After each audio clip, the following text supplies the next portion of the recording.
ஒன்றா ரெண்டா எத்தனையோ வாங்கியிருக்கோம். ஃபஸ்ட்டு எனக்கு மெமரி இருக்கிறது வரைக்கும் எல்கேஜிலேருந்து 1ஆம் கிளாஸ் படிப்பேன்னு நினைக்கிறேன். ஃபஸ்ட்டு ஸ்டாண்டர்டு எக்ஸாக்டாக எனக்கு ஞாபகம் இல்லை. அப்போது நானும் எங்கள் அக்காவும் ஸ்லேட்டில் உட்காந்து ஏதோ எழுதிட்டுருக்கோம். எங்கள் அக்கா ஸ்லேட்டை கொண்டு விளையாடி வச்சுட்டு வந்துட்டா. நான் வந்துட்டு எங்கள் அப்பா பைக் பார்க் பண்ணுற இடத்துல ஸ்லேட்டை வச்சுட்டு போயிட்டேன். நான் போட்டு போயிட்டேன்.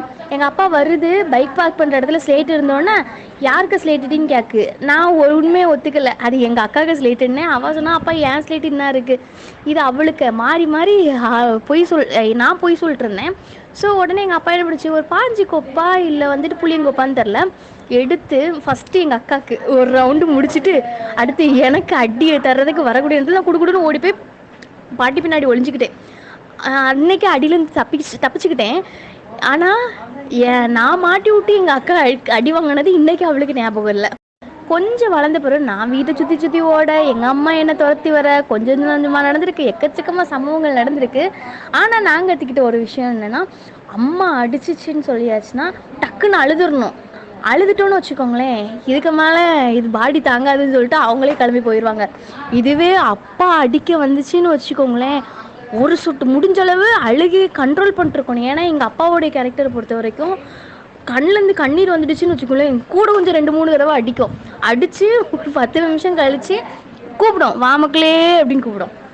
வரமாட்டேன்னு சொல்லிட்டு அங்கே நின்றுட்டு அழுதுட்டு இருந்தேன்னு வச்சுக்கோங்களேன், வாடி அப்படின்னு சொல்லிட்டு கூப்பிட்டு மடியில் உட்கார வச்சு, நீ இது பண்ணனால தானே நான் உன்னை அடித்தேன், இனிமேல் இப்படி பண்ணக்கூடாது சரியா அப்படின்னு சொல்லிட்டு உட்காந்து அழுகியை தொடச்சி விட்டு, அதெல்லாம் ஒரு ஃபீல்ப்பா.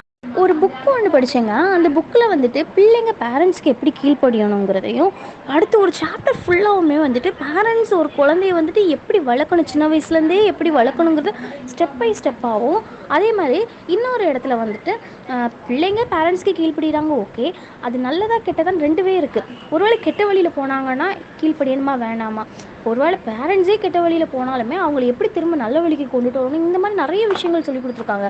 எனக்கு அது ரொம்ப இன்ட்ரெஸ்டிங்காக இருக்கும்.